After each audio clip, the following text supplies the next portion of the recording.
नमस्कार, बहुत स्वागत है आपका न्यूज 18 के डिजिटल प्लेटफॉर्म पर। मैं हूं आपके साथ अंशिका पाठक। समझौता नहीं तो हॉर्मुज में आएगा तूफान। ट्रंप की धमकी का ईरान पर असर नहीं, रूस कूदा अब इस युद्ध में। पिछले 24 घंटे के अंदर क्या क्या हुआ है, 5 बड़े अपडेट्स आपको फटाफट देते हैं, फिर करते हैं कि हॉर्मुज नहीं खोलने को लेकर अमेरिकी राष्ट्रपति का क्या कहना है, तो दूसरी तरफ ईरान का क्या कहना है समझौते को लेकर, तो वहीं इजराइल और लेबनान में क्या हो रहा है। तो 5 बड़े अपडेट क्या है। ट्रंप की धमकी ये है, डोनाल्ड ट्रंप ने चेतावनी दी है कि जो भी ईरानी जहाज अमेरिकी नाकाबंदी के पास आएगा उसे तुरंत और सख्ती से तबाह कर दिया जाएगा। दूसरा बड़ा अपडेट, भारतीय जहाजों की मदद। ईरान ने कहा कि वो भारत के जहाजों को हॉर्मुज स्ट्रेट से सुरक्षित निकालने में मदद करेगा। बातचीत जारी है। ट्रंप से बहस से इनकार कर दिया है। पोप लियो ने ट्रंप से बहस से इनकार करते हुए कहा कि उनका काम राजनीति नहीं बल्कि दुनिया में शांति फैलाना है। ईरान ने चेतावनी दी है कि अगर उसके बंदरगाहों पर हमला हुआ तो फारस की खाड़ी और ओमान सागर में कोई भी पोर्ट सुरक्षित नहीं रहेगा। पाकिस्तान ने उम्मीद जताई है कि अमेरिका और ईरान के बीच सीजफायर वार्ता फिर शुरू हो सकती है और अगली मीटिंग में कोई ठोस नतीजा निकल सकता है। एक और बड़ी खबर इस बीच आ रही है ईरान और अमेरिका को लेकर, जहां सीधे तौर पर अमेरिका के जो उपराष्ट्रपति हैं उन्होंने ये कह दिया है कि अब डील पर फैसला ईरान को करना है। सीधे तौर पर जो गेंद है वो ईरान के पाले में डाल दिया है अमेरिका ने, और ये कहना है अमेरिकी उपराष्ट्रपति का कि अभी ईरान डिसाइड करेगा कि आखिर समझौता करना है नहीं करना है, और अगर करना है समझौता तो वो कौन से इंपॉर्टेंट पॉइंट्स होंगे। ये कोई नई बात नहीं है, इससे पहले भी अमेरिका की तरफ से यही कहा गया कि ईरान ने डिसाइड करेगा, जिसके बाद ईरान ने अपने 10 पॉइंट्स तैयार किए थे। लेकिन उसके बाद इजराइल और लेबनान में जो हुआ उसके बाद फिर से ईरान और अमेरिका के युद्ध को लेकर चर्चाएं बहुत ज्यादा तेज हो गई हैं। तो दूसरी तरफ ईरान युद्ध से एशिया को 299 अरब डॉलर तक का नुकसान हुआ है, ये दावा किया जा रहा है। न्यूयॉर्क में युद्ध के खिलाफ प्रदर्शन कर रहे 90 लोगों को गिरफ्तार किया गया है, ये ताजा अपडेट है। नाकाबंदी पर अमेरिका को यूरोपीय देशों का समर्थन नहीं है। अमेरिकी ऊर्जा मंत्री ने कहा है कि तेल की कीमतें और भी ज्यादा बढ़ सकती हैं। लेबनान में सरकारी हॉस्पिटल पर इजराइल ने बॉम्ब गिराए हैं। इसके अलावा लेबनान के मंत्री ने कहा कि इजराइल से बातचीत का मकसद हमला रोकना है। अमेरिकी नाकाबंदी के बीच चीनी टैंकर ने हॉर्मुज भी पार कर दिया है, ये बड़ी खबर है। दक्षिणी लेबनान में एक इजरायली सैनिक की मौत हुई है और 3 घायल हैं। ये अभी तक के ताजा अपडेट है। लेकिन फिलहाल ईरान अमेरिका युद्ध में पहले दौर की युद्ध विराम वार्ता के बाद परिस्थितियां कतई सुधर नहीं रही हैं। हालात तो ये है कि अमेरिका की युद्ध की तैयारियां अब और भी ज्यादा बढ़ रही हैं और ईरान पर समझौते के दबाव भी। इसी बीच रूस ने ऑफर दिया है कि वो सीज फायर पर मध्यस्थता करने को तैयार है। पश्चिम एशिया में तनाव लगातार बढ़ता जा रहा है। यूनाइटेड स्टेट्स और ईरान के बीच पाकिस्तान में हुई शांति वार्ता बेनतीजा रही है और खत्म हो गई, जबकि पहले युद्ध विराम की घोषणा की गई थी। इस असफल बातचीत के बाद हालात और बिगड़ते नजर आ रहे हैं। वार्ता फेल होने के बाद डोनाल्ड ट्रंप ने बड़ा कदम उठाते हुए स्ट्रेट ऑफ हॉर्मुज में ईरान के बंदरगाहों पर नौसैनिक घेराबंदी लागू कर दी। ट्रंप ने साफ कहा कि हम किसी देश को दुनिया को ब्लैकमेल या डराने नहीं देंगे।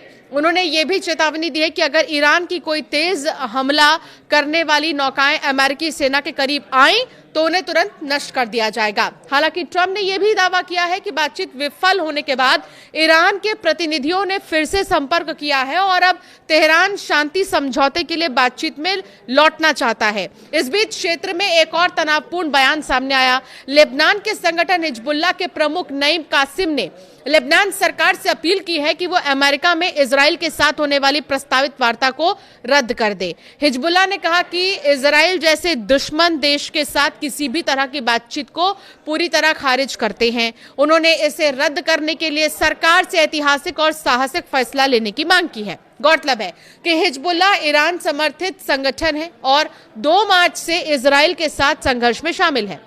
ईरान अमेरिका के बीच युद्ध में अब रूस शांति दूत की भूमिका निभाना चाहता है। पहले रूसी राष्ट्रपति व्लादिमीर पुतिन ने इस संबंध में ऑफर दिया था। अब विदेश मंत्री सर्गेई लावरोव ने ईरान के विदेश मंत्री सैयद अब्बास अराक्ची से फोन पर बातचीत की है। रूस की ओर से कहा गया कि सशस्त्र संघर्ष दोबारा ना हो, यह बहुत जरूरी है। साथ ही रूस ने एक बार फिर साफ किया कि वो इस संकट को सुलझाने में हर संभव मदद करने के लिए पूरी तरह तैयार है। अमेरिका के उपराष्ट्रपति जेडी वेंस ने कहा है कि ईरान को परमाणु समझौते पर आगे बढ़ने के लिए खुद कदम उठाने होंगे। उन्होंने साफ किया कि पाकिस्तान में 21 घंटे चली बातचीत के बाद अमेरिका अब वहां से वापस आ रहा है और ईरान की प्रतिक्रिया पर्याप्त नहीं रही। वेंस के मुताबिक आगे की बातचीत इस बात पर निर्भर करेगी कि ईरान कितनी गंभीरता से बातचीत में शामिल होता है। उन्होंने कहा कि अब प्रगति की जिम्मेदारी ईरान पर है और उसे ये दिखाना होगा कि वो परमाणु हथियार नहीं बनाने के लिए तैयार है।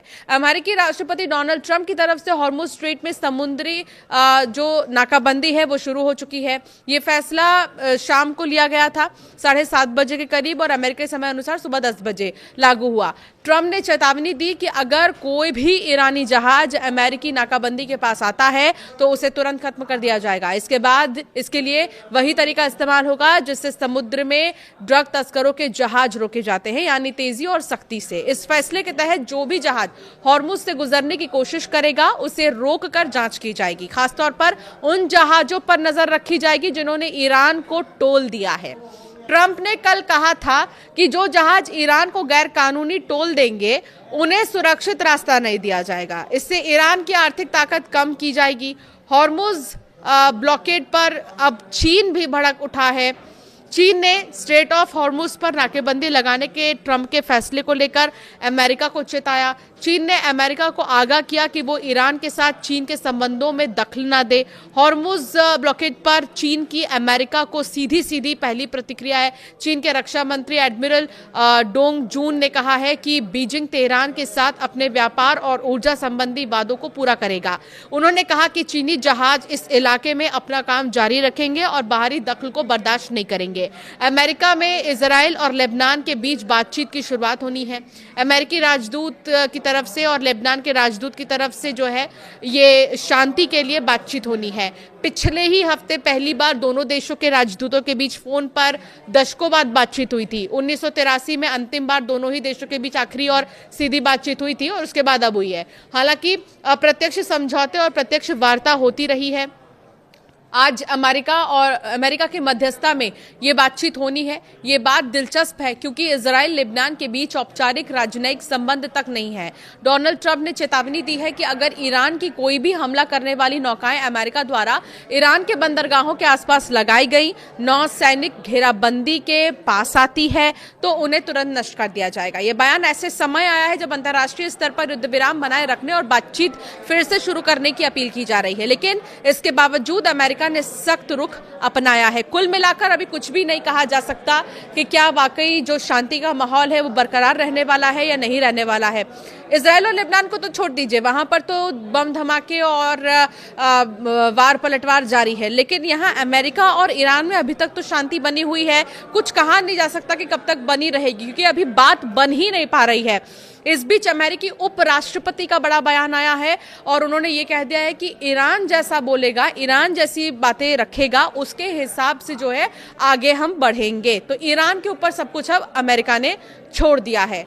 आपकी राय क्या है इस पर हमें जरूर कमेंट कर बताएं।